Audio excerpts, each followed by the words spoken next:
dice, mas el fin de todas las cosas se acerca. Miramos donde estas palabras que dice se acerca. No es algo que puede pasar o a lo mejor va a pasar. Hermanos, es algo inminente, es algo seguro que va a pasar. Y eso es lo hermoso de la palabra, es algo que va a pasar. ¿Por qué? Porque lo miramos en todas las escrituras. Pedro nos deja saber en los versículos anteriores, dice que nos armemos de la palabra. ¿Y cómo dice? Del mismo pensamiento de Cristo. ¿Por qué? Porque nadie sabemos ni el día ni la hora, pero algo sí sabemos, que Cristo regresará. Cristo regresará. ¿Qué nos dice allí? Vayan conmigo allí a Santiago 5, 7 y 8. Santiago 5, 7 y 8. Dice, y por tanto, hermanos, tener paciencia hasta la venida del Señor. Dice, mirad como el labrador espera el precioso fruto de la tierra, aguardando con paciencia hasta que reciba la lluvia temprana y la tardía. Dice, tener también vosotros paciencia, dice, y afirmar vuestros corazones. Dice, porque la venida del Señor se acerca. Tenemos que ser pacientes. No, nadie sabemos cuándo viene. Muchos podemos decir, oh, el Señor viene, el Señor viene. Sí, el Señor viene. Y nadie sabemos ni cuándo, por eso tenemos que estar pacientes, dice en el Señor. A veces lo que nosotros pensamos, ya el Señor se ha tardado demasiado, ¿verdad? Pero ¿qué dice la palabra? Que para nosotros un día es como, o 1000 días es como uno para el Señor, ¿verdad? O 1000 años más bien, no 1000 días, es como uno para el Señor. A veces pensamos, el Señor ya debería de venir. Pero ¿qué de aquellos, verdad, que no han recibido al Señor? Todo en su tiempo del Señor. Tenemos que ser pacientes, que nuestros corazones estén afirmados en la obediencia hacia Dios. Tenemos que estar firmes en el Señor. Así como dice aquí, ¿verdad? Como el labrador de la tierra, ¿verdad? Siembra las semillitas, espera que le caiga agua, ¿verdad? Va creciendo y aún, ¿verdad? Tiene que caer esa agua y tiene que dar fruto, ¿verdad? Esa planta, lo que siembre el labrador de la tierra.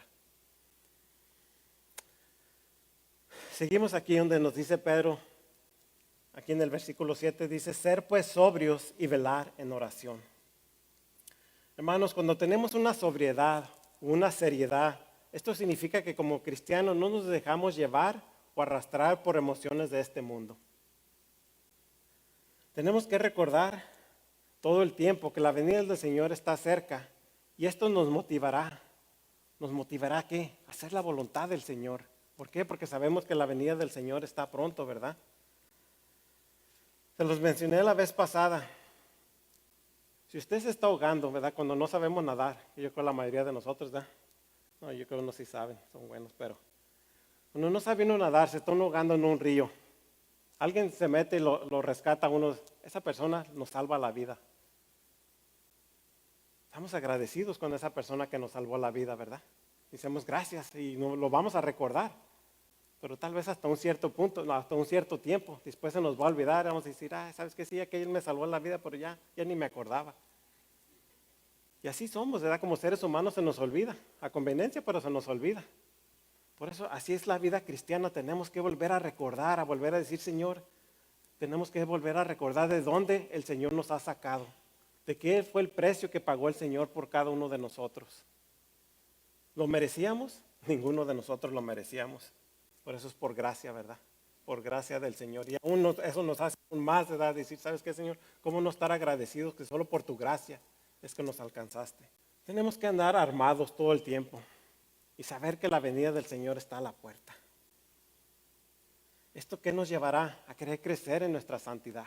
Tenemos que crecer en santidad, hermanos. Tenemos que esforzarnos. Recuerden que nosotros no contribuimos nada en nuestra salvación. Nosotros no teníamos que ver nada en nuestra salvación. Pero sí es nuestro deber esforzarnos a crecer en santidad. Es nuestro deber crecer en santidad. Ahí nos dice Efesios 2:8, ¿verdad? Que desde Efesios 2:1, que estábamos muertos en nuestros delitos y pecados. Que dice, pero por gracia sois salvos en el Efesios 2:8, ¿verdad? Y este es por medio de la fe. Dice que es un don de Dios, no es parte de nosotros. Es un don que Dios nos da, la fe. Si nuestras mentes Lo último que miramos aquí en el versículo 7 dice, velar en oración. Dice, mas el fin de todas las cosas se acerca a ser pues sobrios y velar en oración.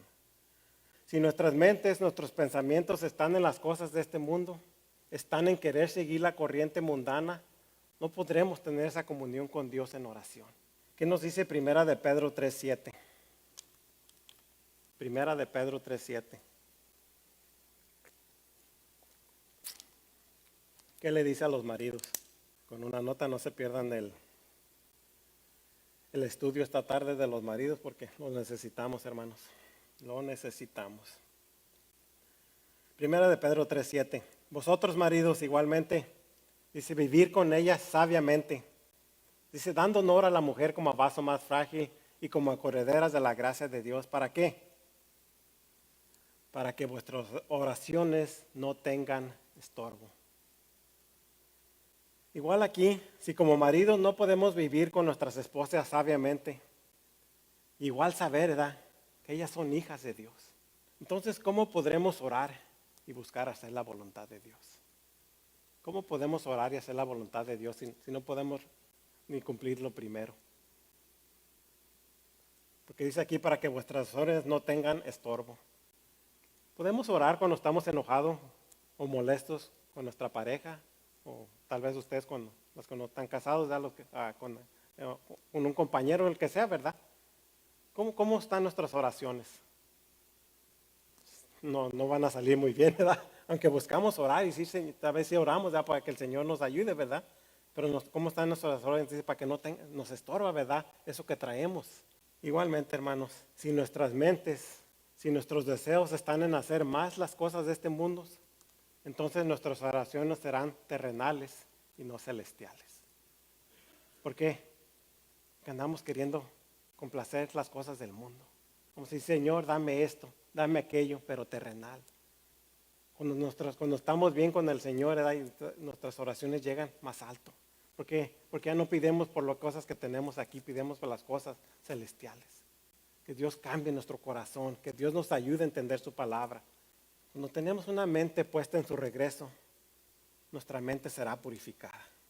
Y eso lo miramos allí en Primera de Juan 3:3. Primera de Juan 3:3. Dice, y todo aquel que tiene esta esperanza en Él, se purifica a sí mismo, así como Él es puro. Así como Él es puro, tenemos que nosotros ser fieles en el Señor. Versículo 8. Dice, hospedados los unos a los otros sin murmuraciones. Aquí vemos nuestro segundo punto, amarnos los unos con los otros. Me pasé, dije el 9, ¿verdad? El 8. Y ante todo tener entre vosotros ferviente amor, porque el amor cubrirá multitud de pecados. Segundo punto entonces aquí es amarnos los unos a los otros. Y esto yo pienso que es lo más básico, ¿verdad? Porque ¿qué dice el Señor? Que lo amemos a Él con toda nuestra mente y nuestro corazón. ¿Y qué es lo segundo? Amar a tu prójimo, que es igual al primero, dice la palabra, ¿verdad? Aquí el versículo 8 nos dice que debemos tener ¿qué? Ferviente amor. Ferviente también se puede traducir como esforzarse o estirarse. Esta palabra ferviente se usaba para describir a un corredor que ejercitaba sus músculos al máximo para dar el mejor rendimiento. Se esforzaba, ¿verdad? Dice a principios de esta carta, también Pedro, aquí miramos lo mismo en Primera de Pedro 1:22. Dice a Primera de Pedro 1:22, dice, habiendo purificado vuestras almas por la obediencia a la verdad, dice, mediante el Espíritu, para el amor fraternal no fingido. Dice, amaos unos a otros, ¿cómo dice? Entrañablemente, de corazón puro. Aquí Pedro también usa, aquí Pedro usa esto como un adverbio. Un adverbio es algo que hace un énfasis al verbo, o le agrega énfasis al verbo. Déjenles doy un ejemplo. Yo digo, mi casa está bastante lejos. Si yo les dijera mi casa está lejos, ya saben que está lejos, ¿verdad? Está retirado, está lejos de aquí. Pero cuando le digo está bastante lejos, y decir, oh, pues que ¿en dónde vivirá? Está bastante lejos, o sea, son como dos cosas muy similares, pero a la vez es para agregarle, ¿verdad? Aquí Pedro usa este adverbio relacionado para describir la intensidad y el esfuerzo que debe caracterizar el amor cristiano. ¿Qué es lo que miramos? Un amor ferviente. Si dijera, ok, ámense unos a los otros, con eso sería suficiente, ¿verdad? Amarnos. Pero es un amor ferviente. Este es un amor sacrificial, no es un amor sentimental. Y este amor requiere un esfuerzo del músculo espiritual en cada creyente para amar a pesar de los insultos, de los agravios y aunque los demás no nos comprendan. Miramos Mateo 5:44. Mateo 5:44. Dice, pero yo os digo, amar a vuestros enemigos, bendecir a los que os maldicen, hacer bien a los que os aborrecen y orar por los que os ultrajan y os persiguen. Esto es lo que hace el amor de Cristo. Esto es lo que hace el amor de Cristo, ¿verdad? Un amor incondicional. Un amor que no busca que primero lo amen a Él. Un amor que ama, porque ese amor viene del Espíritu Santo que ahora mora en Él. Lo último del versículo 8 dice, porque el amor cubrirá multitud de pecados. Aquí Pedro está citando Proverbios 10:12. Proverbios 10:12. Dice, el odio despierta rencillas. Dice, pero el amor cubrirá todas las faltas. ¿Qué es lo que hace el odio? Lo contrario al amor. Dice que despierta rencillas. En otras palabras, despierta todo lo que está en el corazón, como riña, peleas, disputas, conflictos, altercados, discordias. Lo que distingue el amor espiritual verdadero, ya sea de Dios al hombre o de un cristiano a otro, es que cubre los pecados. Romanos 5:8. Mas Dios muestra su amor para con nosotros en que siendo aún pecadores, Cristo murió por nosotros. Así como Cristo nos amó aun cuando éramos pecadores, así el cristiano debemos seguir el perfecto ejemplo de Cristo. Debemos amar, aunque las personas nos fallen, nos insulten, nos traten mal. Tenemos que ser misericordiosos así como Dios tuvo misericordia de nosotros y sigue teniendo misericordia de nosotros. Nuestro amor hacia los demás cubrirá sus pecados contra nosotros. ¿Cuántos piensan que nuestro amor es más grande que cualquier cosa que alguien pueda hacer contra nosotros? ¿Sí? ¿No? Claro que sí, ¿verdad? Miren, o tal vez no, después de que les cuente esta historia. Una historia. Un joven es asesinado por otro joven. El padre del joven asesinado va a corte para la sentencia del joven que mató a su hijo. En la corte tiene cara a cara con el que había matado a su hijo. El joven es sentenciado por el delito de matar a una persona. Antes de salir de la corte, va el padre del joven asesinado y mira al que asesinó a su hijo. El padre le dice al asesino de su hijo que lo perdona y que no guarda nada contra él. Por el contrario, que él solo puede amarlo y orar que Dios tenga misericordia de él.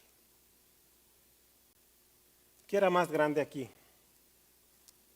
¿El pecado que había cometido esta persona matar a su hijo? ¿O era más grande el amor de Dios que tenía esta persona? Tal vez es un caso extremo, se puede decir, pero es la verdad, ¿verdad? Muchas veces nosotros no nos podemos perdonar a alguien porque tal vez no nos saluda, tal vez porque nos ha hecho una mala cara. Por nuestro egoísmo, queremos que todo sea como yo quiero. Y no estamos dispuestos a perdonar. Pero entonces ese no es el amor de Cristo que miramos en la palabra del Señor. Un verdadero cristiano se conoce por sus frutos. por los frutos del Espíritu Santo. ¿Y qué es el amor? Un fruto del Espíritu Santo. Un amor incondicional. Aquí es muy claro, el amor tiene que cubrir multitud de pecados. Porque si, hermanos, seguimos siendo pecadores. Aún nos vamos a fallar los unos a los otros. Pero por el amor que es más grande, eso cubrirá nuestros pecados, ¿verdad? Igual como Cristo nos perdonó aun cuando nosotros éramos pecadores, inmerecidos de su gracia. Nosotros tenemos que perdonar. Hasta un punto, ¿verdad? Yo había leído muchas veces este pasaje, donde dice, ¿verdad? Que, y ante todo tener entre vosotros ferviente amor, que el amor cubrirá multitud de pecados. Yo en mi mente, ¿verdad? Yo había entendido, ¿verdad? Que, pues el Señor, ¿verdad? Tuvo misericordia de nosotros aun cuando éramos pecadores. Pero ahora eso nos llama a nosotros a tener ese perdón, ¿verdad? Contra los demás. ¿Por qué? Por el amor que Cristo ha puesto en nosotros. Versículo 9. Hospedados los unos a los otros sin murmuraciones. Tercer punto, ser hospitalarios. Hospedados en el griego significa amor a los extraños. En otras palabras, amar a los extranjeros. Tenemos que llevar ese mismo amor más allá de nuestro círculo de amistades cristianas. Ahorita hablamos de edad como no es ni aún fácil de amarnos aún entre nosotros. No sé que no sea fácil, sé que no lo hacemos, o no nos esforzamos.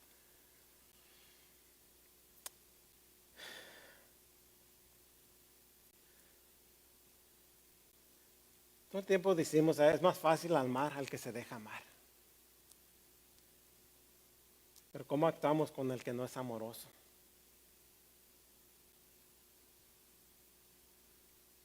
El amor tiene que ser algo muy práctico y no algo emocional.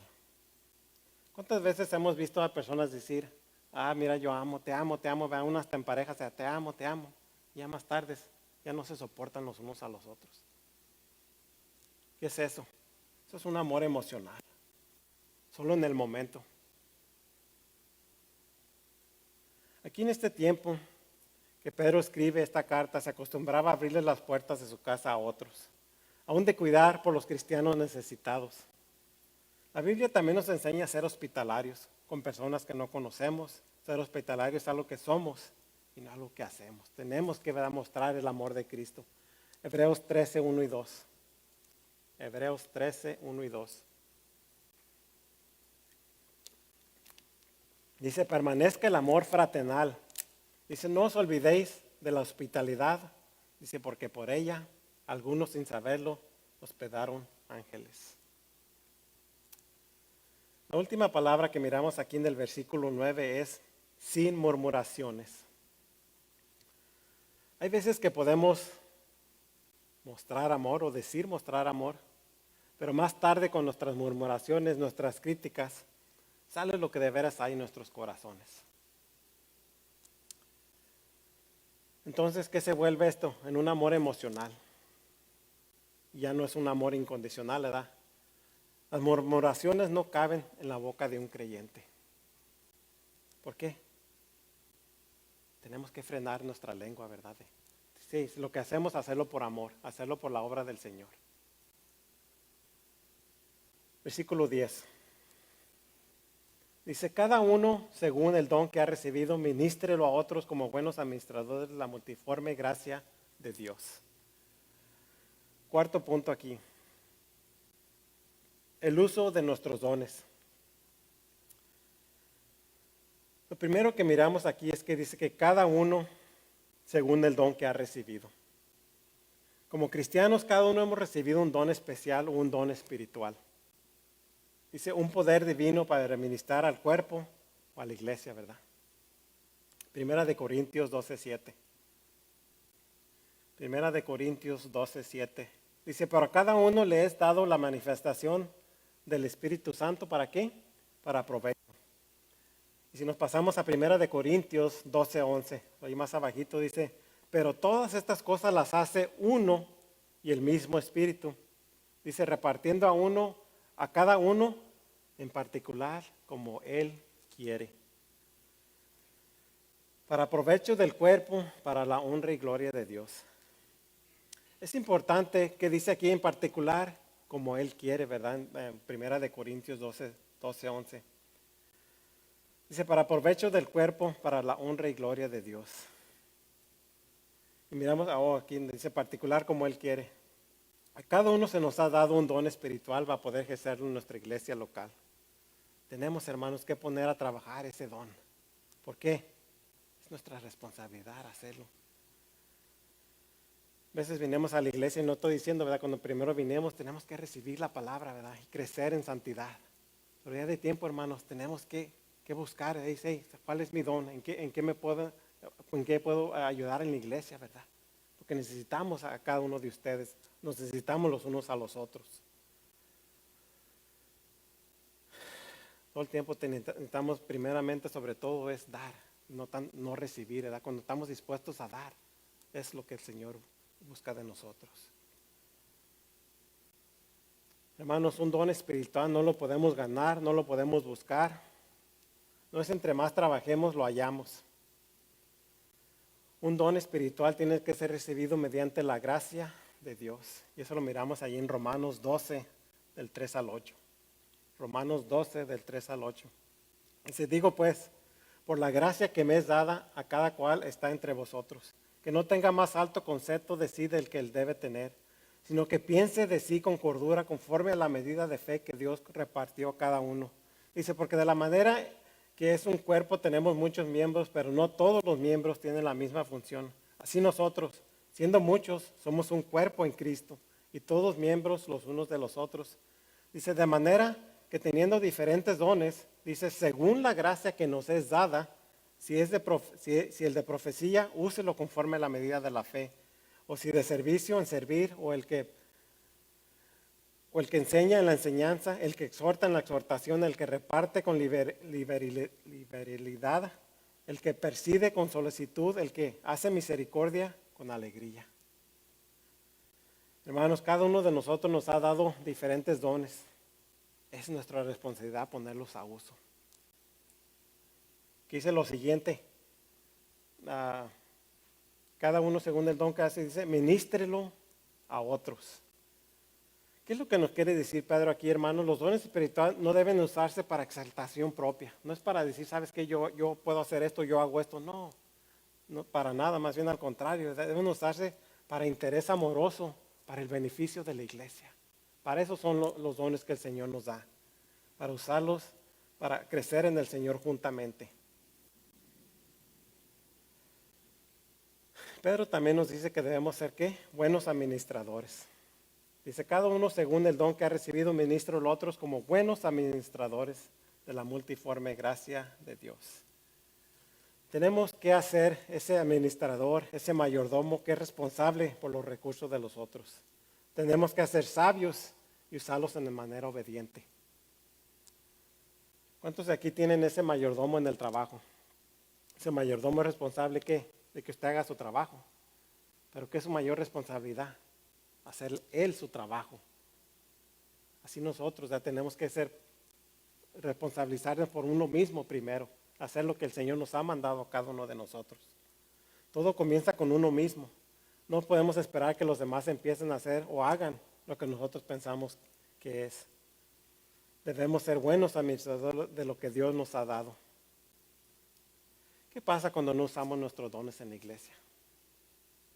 La iglesia se debilita, ¿verdad? Nos necesitamos uno del otro, ¿verdad? ¿Qué pasa si yo nomás tengo decir 3 dedos en esta mano? Se me daría duro, ¿verdad? Agarrar un lápiz. Así viene siendo el cuerpo de Cristo, ¿verdad? Dice que cada miembro, ¿verdad? Es una parte del cuerpo.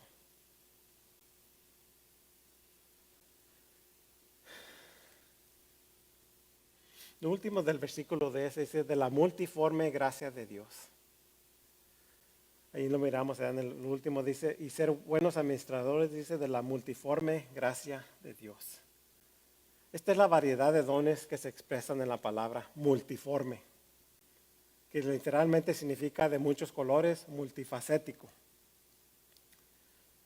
Es hermoso cómo 2 creyentes pueden tener el mismo don, cualquiera que sea el don, Podemos ver aquí el don de enseñanza. Pero cada uno lo demuestra con una mezcla única de gracia y de fe. ¿Qué proveerá esto? Lo necesario, ¿verdad?, para la edificación y aún de esa diversidad espiritual que necesitamos en la iglesia. Ustedes pueden ver, ¿verdad?, que cuando a mí me toca predicar una vez al domingo, el último domingo del mes, mirarán, ¿verdad?, que es totalmente diferente cuando predica el pastor, cuando predica Ángel. Aunque tenemos el don de enseñanza, ¿verdad?, cada quien lo hace diferente, cada quien tiene su diferente modo. ¿Y todo para qué es? Para la edificación de la iglesia. Versículo 11. Dice, si alguno habla, hable conforme a las palabras de Dios. Si alguno ministra, ministre conforme al poder que Dios da, para que en todo sea Dios glorificado por Jesucristo, a quien pertenece la gloria y el imperio por los siglos de los siglos. Amén. Aquí nuestro quinto y último punto, nuestra responsabilidad de ministrar y el servicio. Las dos categorías más amplias de dones espirituales que miramos son el del lenguaje y el de servicio. Primero que miramos es si alguno habla, ¿verdad? Aquí nos dice si alguno hable. Este ministra por medio de categorías de predicación, enseñanza, sabiduría, conocimiento y discernimiento. La segunda que miramos es si alguno ministra. Y este lo hará por medio de aspectos tales como administración, oración, misericordia y ayuda.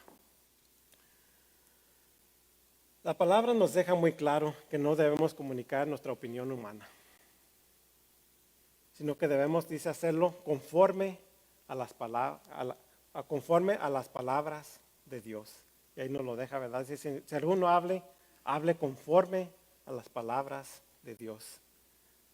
¿Y qué es esto? Solamente lo que está revelado en la palabra, ¿verdad? A través de la Biblia. No es yo pienso, yo creo, la palabra dice. Es lo que la palabra diga, ¿verdad? No es lo que yo pienso, lo que yo creo. ¿Qué es lo que dice nuestro Señor Jesús cuando fue tentado, cuando fue llevado en el Espíritu en el desierto? Cuando fue tentado por Satanás. ¿Qué dice? Escrito está. Cualquier don de servicio no debe ejercerse por poder humano. Sino dice, ¿cómo? Conforme al poder que Dios da. Conforme al poder que Dios da. Y eso si miramos Filipenses 4:13, tal vez todos se sepan ¿verdad? Todo lo puedo en Cristo que me fortalece.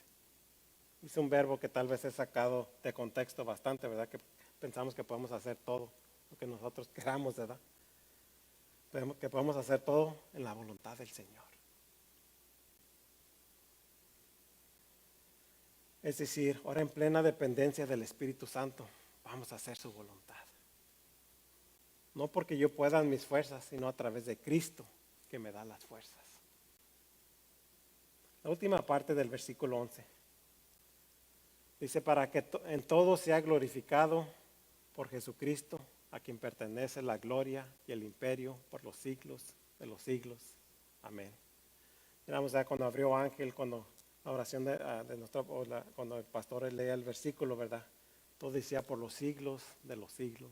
Amén. ¿Qué es nuestra meta como cristiano entonces? Es cumplir, ¿verdad?, las obligaciones. Como cristianos, en medio de este mundo perdido, ¿verdad? Este mundo, ¿verdad?, que no busca glorificar a Dios. El mundo no busca glorificar a Dios. Esto último del versículo 11 es una doxología, una expresión de alabanza y gloria. ¿Y sabemos qué es una doxología? Doxología viene de la palabra griega doxología, que es una alabanza o gloria. Una combinación de doxa, que significa gloria, y logos, es hablar. Vamos a decir la definición de doxología: un himno, un verso que glorifica a Dios. Miren, si vamos allí en Romanos 11:36. Romanos 11:36. Dice, porque de Él, y por Él, y para Él, son todas las cosas. A Él sea la gloria por los siglos. Amén. También lo miramos allí en Romanos 16, 25 y 27. Los que tienen su Biblia a Reina Valera, ¿verdad? El encabezado de este versículo es la doxología final. Dice Romanos 16, 25. Dice, y al que puede confirmarnos según mi evangelio y la predicación de Jesucristo, según la revelación del misterio que se ha manifestado oculto desde tiempos eternos, pero que ha sido manifestado ahora y que por las escrituras de los profetas, según el mandamiento del Dios eterno, se ha dado a conocer a todas las gentes para que obedezcan a la fe, al único y sabio Dios, sea gloria mediante Jesucristo para siempre. Amén. Entonces, ¿cómo podemos glorificar a Dios por medio de Jesucristo? Lo que Cristo hizo glorifica al Padre. Cuando cumplimos con nuestras responsabilidades como cristianos, eso glorifica a Cristo y glorifica al Padre. Cuando hacemos la voluntad del Señor. ¿Y hasta cuándo haremos esto? ¿Qué nos dice Pedro? Por los siglos de los siglos, por una eternidad. ¿Qué nos dice Salmos 104, 31? Salmos 104, 31. Sea la gloria de Jehová para siempre. Alégrese Jehová en sus obras. ¿Hasta cuándo? Para siempre. No hay principio, no hay fin. El único merecedor de la honra y la gloria es vuestro Dios. Y Pedro termina el versículo 11 con un amén. Que así sea. Que así sea la perfecta voluntad de nuestro Dios. Es hermoso, ¿verdad? Cuando termina con un amén, que así sea. Que se haga la voluntad del Señor en todo tiempo. La perfecta voluntad. Y que nos ayuda a nosotros, ¿verdad? A tomar responsabilidad de nuestras responsabilidades. Para concluir, hermanos, hay que ir pasando al grupo de la alabanza. Tenemos muchas responsabilidades como cristianos nacidos de nuevo. Tenemos que esforzarnos a hacer nuestras responsabilidades en nuestra vida cristiana. Pero sobre todo, hermanos, tenemos que desear buscar de Dios. Buscar tiempo con Él. Tener una relación con nuestro Dios. ¿Qué nos dice Mateo 6:33? Esto no va a estar en la pantalla. Dice, mas buscar primero el reino de Dios y su justicia. ¿Y qué? Y todas estas cosas serán añadidas.